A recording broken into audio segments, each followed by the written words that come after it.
বাপেৰে কিনিছে কুলাৰটো। কেইটা এইখিনিতে কথা এষাৰ মন কৰিব দেই, বাপেৰক ধৰি কিন্তু কথা নকব। তেতিয়াহ'লে মাৰে কিনি দিছে।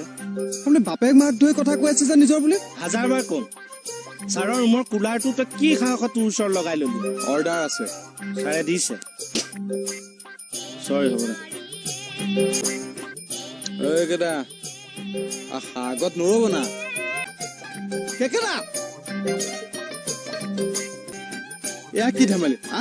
এইখিনি মই শুই আছো, মোৰ সন্মুখৰ পৰা কুলাৰটো কিয় লৈ আহিলে নিজৰ বুলি? তই যাচোন, যা যা। পাগল ঐ, গৰমত এতিয়া কো বেয়া পাম কিন্তু। বেয়া পালে নহব না। মই চাৰ পৰা অৰ্ডাৰ লোৱা আছে। সবকে খংটো উঠিব কিন্তু। খং উঠিলে উঠক, নিমলাই দিয়ক। ভাঙি পেলালে কৰিবি কিয়?